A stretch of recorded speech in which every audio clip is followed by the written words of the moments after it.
प्यारे दोस्तों, एक मौलाना साहब ने जिन्नात का निकाह पढ़ा दिया।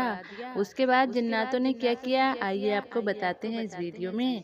प्यारे दोस्तों, एक मौलवी साहब जिनका नाम मोहम्मद नवाज है, वो कहते हैं कि मैं बच्चों को कुरान करीम पढ़ाता हूँ। इसके साथ ही दुनियावी तालीमात की ट्यूशन भी कुछ बच्चों को देता हूँ। आजकल की साइंस ने जो तरक्की की है वो अपनी जगह है, मगर साइंस ने आज तक ये खोज नहीं लगाई कि जन्नत का वजूद मौजूद है या नहीं। इसलिए साइंस ने ये कह दिया है कि जन्नत का कोई वजूद नहीं। लेकिन अल्हम्दुलिल्लाह, हम मुसलमान हैं और हम इंसानों, जानवरों और नबातात के अलावा दूसरी मखलूक़ात की मौजूदगी को भी मानते हैं, जैसा कि फरिश्ते और जिन्नात, क्योंकि जिन्नात के हवाले से भी कुरान करीम में जिक्र आया है। इसीलिए हमें यकीन है कि न सिर्फ जिन्नात का वजूद है, बल्कि वो हमारे आसपास भी रहते हैं, लेकिन वो हमें नजर नहीं आते। जैसा हम इंसानों में कुछ अच्छे और बुरे होते हैं, वैसे ही जिन्नातों में भी कुछ जिन्नात बुरे और कुछ अच्छे होते हैं। और आज मैं आपको जो वाक़या सुनाने वाली हूँ, वो बुरे जिन्नातों का नहीं बल्कि अच्छे जिन्नात का है। मौलाना साहब कहते हैं, रात का न जाने कौन सा पहर था कि अचानक मेरे हुजरे के दरवाजे पर दस्तक हुई। मैं पहली ही दस्तक पर जाग गया। मुझे खुदा ने ये खूबी दी थी कि मैं चाहे कितनी भी गहरी नींद में हूँ, मगर थोड़े ही खटके पर मेरी आंख खुल जाती है। और यही वजह थी कि मैं जाग गया और दरवाजे की तरफ देखने लगा। और फिर अचानक दूसरी बार दस्तक हुई तो मैंने अपने सिरहाने रखा मोबाइल उठाकर वक्त देखा तो 11:21 हुए थे। दरवाजे पर तीसरी मर्तबा दस्तक हुई और इस बार आने वाले ने मेरा नाम भी पुकारा था। इसलिए मैंने जल्दी से दरवाज़ा खोल दिया। बाहर दो अजनबी नौजवान मेरे सामने खड़े थे। मैंने उन दोनों को नहीं पहचाना। मैंने उनको देखते हुए कहा, जी फरमाइए। उन्होंने कहा, मौलवी साहब, हमारे यहाँ शादी है, इसलिए हम आपको लेने आए हैं निकाह पढ़ाने के लिए। मैंने कहा, माफ़ कीजिएगा, मैंने आप लोगों को पहचाना नहीं, ज़रा अपने बारे में बताइए। उन्होंने कहा, हम पड़ोस वाले गांव में रहते हैं। तो मैंने उनसे पूछा, आप लोगों का नाम क्या है? क्योंकि उस गांव के काफ़ी लोगों को मैं जानता था और वो लोग भी मुझे जानते थे। एक ने कहा, मेरा नाम जज़ार और दूसरे का नाम इफ़क है। तो मैंने अपने आप से कहा, अच्छा अजीब नाम है तुम दोनों के। थोड़ी बातें करने के बाद मौलवी साहब उनके साथ चल दिए। मौलवी मोहम्मद नवाज बताते हैं, मार्च का महीना था, इसलिए रात थोड़ी ठंडी थी। वो दोनों मेरे आगे थे और मैं उनके पीछे था। उनकी रफ्तार तेज थी, मगर वो मेरी वजह से आहिस्ता चलने पर मजबूर थे। तकरीबन 20 मिनट चलने के बाद उनका रुख मगरिब की जानिब मुड़ गया। ये देखकर मैं परेशान हो गया, क्योंकि गांव तो दूसरी तरफ था और जिधर वो जा रहे थे उस तरफ तो एक बड़ा मैदान था, जहां गांव के लड़के दिन के वक्त क्रिकेट वगैरह खेलते थे। मैंने कहा, भाई आप कहाँ जा रहे हैं? गांव तो उधर की तरफ है, इधर तो मैदान है। उन्होंने कहा, जी असल में वो गांव में जगह नहीं थी, इसलिए हमने शामियाना इधर लगाया है। मैं भी चुपचाप उन दोनों के पीछे चल रहा था। वो दोनों वक्त वक्त पर पीछे मुड़कर मेरी जानिब देखते थे, जैसे यकीन करना चाहते हों कि मैं उनके पीछे आ रहा हूँ या नहीं। मैंने चलते हुए दोबारा कहा, भाई सुनो, शादी है ना आपके यहाँ? तो इफ़क ने जवाब दिया, जी हाँ। मैंने कहा, बड़ी खामोशी है, क्योंकि हम मैदान के करीब थे और अभी तक मुझे कोई भी आवाज़ सुनाई नहीं दी थी। बिल्कुल सन्नाटा था, इसलिए मैंने उनसे पूछा।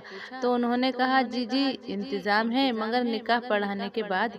ये कहकर वो फिर से चलने लगे। करीब 5 मिनट चलने के बाद मुझे वो शामियाना नज़र आया और 2 मिनट चलने के बाद हम उसमें दाखिल हो गए। लाइटिंग का तो खूब इंतज़ाम किया गया था। मैं चारों तरफ अजीब नज़रों से देख रहा था कि मेरे कानों में आवाज़ आई, खुश आमदी मौलवी साहब। मेरे सामने सलवार कमीज में एक शख्स खड़ा था। तो जंजार जो मुझे लेकर आया था उसने कहा, ये दूल्हे के बाप हैं और इनका नाम सरदार मानस है। इसके बाद सरदार मानस ने कहा, आइए मौलवी साहब, मैं आपको ले चलता हूँ। इसके बाद वो आगे चलने लगे और मैं उनके पीछे पीछे चल दिया। एक जगह जाकर मानस साहब ने एक शख्स की तरफ इशारा करके कहा, ये दुल्हन के बाप हैं, इनका नाम शर्मक साहब है। मैंने मुस्कुराकर उनकी तरफ मुसाफा करने के लिए हाथ बढ़ाया तो उन्होंने मेरा हाथ गर्मजोशी के साथ पकड़कर हिलाया। मैंने महसूस किया कि उनके हाथ गैर मामूली तौर पर गर्म थे, मगर मैंने इस बात पर ज्यादा ध्यान नहीं दिया। मैं हैरान था और मेरी हैरानी हैरानगी की वजह ये थी कि मैं उस शामियाने में अभी तक उस गांव का कोई भी इंसान नहीं देख पाया था। सबके सब चेहरे मेरे लिए अजनबी थे। मैंने दुल्हन के बाप से इस बात का जिक्र किया कि यहाँ गांव का कोई इंसान नहीं, तो उन्होंने कहा, ओहो, तो आप इसीलिए परेशान हैं। इसके बाद दुल्हन के वालिद ने एक लड़के को आवाज़ दी और करीब आने पर उससे कुछ कहा। इसके बाद वो लड़का वहाँ से चला गया। मौलवी साहब बताते हैं, इसके थोड़ी ही देर बाद मैंने नज़र साहब को आते हुए देखा। नज़र साहब की इसी गांव में परचून की दुकान थी। उसके बाद अहमद खान साहब मिले, शेरदिल साहब, गुलाम अली और शाहिद अली। इन सबको मैंने देखा, तब जाकर मुझे इत्मीनान हुआ। मैंने पूछा, नज़र साहब, आपकी दुकान कैसी चल रही है? नज़र साहब ने चौंकते हुए जवाब दिया, दुकान अच्छी चल रही है। इसके बाद मैंने गांव के लोगों से और भी बातें की। इतने में इफ़क साहब ने आकर मुझसे कहा, मौलवी साहब, निकाह पढ़ाइए, देर हो रही है। मैंने कहा, जी चलिए, और फिर जाकर मैंने निकाह पढ़ाया। उन्होंने मुझे मिठाई भी दी, निकाह पढ़ाई के पैसे दिए और मुझे खाना भी खिलाया। इस कदर लजीज खाना कि मैं बयान नहीं कर सकता। इसके बाद इफ़क और जंजार जो मुझे लेकर वहाँ आए थे, वो मुझे दोबारा मेरे दरवाजे तक छोड़ आए और फिर वापस चले गए। मैंने जल्दी से वुज़ू किया और सोने की तैयारी करने लगा। वुज़ू करके जब मैं बिस्तर पर लेटा तो जहन में ख्याल आया कि देखूं तो सही टाइम कितना हुआ है। मैंने सोचा अगर नमाज फज्र का वक्त हुआ तो नमाज पढ़कर ही सोऊंगा, क्योंकि आने जाने में काफ़ी देर हो गई थी, तो शायद हो सकता है नमाज फज्र का वक्त होने वाला हो। इसी ख्याल से मैंने मोबाइल निकाला और टाइम देखने लगा।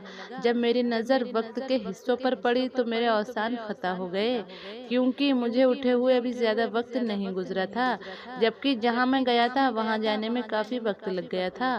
फिर मैंने सुबह को उस गांव में जाकर जिन लोगों से मैं मिला था, उनसे रात के वाक़यात के बारे में पूछा तो उन्होंने कहा वो तो रात को अपने घर से कहीं नहीं निकले, ना ही उन्होंने किसी बारात में शिरकत की है। मैं बहुत हैरान हुआ। वापस आया, जब मैंने निकाह के पैसे देखे तो मुझे यकीन हो गया कि नहीं, ये मेरा वहम नहीं, बल्कि मैंने यकीनन शादी में शिरकत की थी। इसके बाद मुझे पता चल गया कि जिस शादी में मैंने शिरकत की थी वो इंसानों की नहीं बल्कि जिन्नातों की शादी थी, और मैंने जिन्नात का निकाह पढ़ाया था।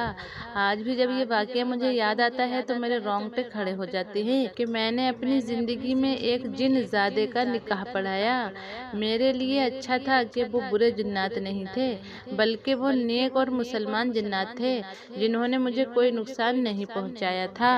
तो प्यारे इस्लामिक दोस्तों, आप इस वाक़ये के बारे में क्या कहते हैं? कमेंट में ज़रूर बताइएगा।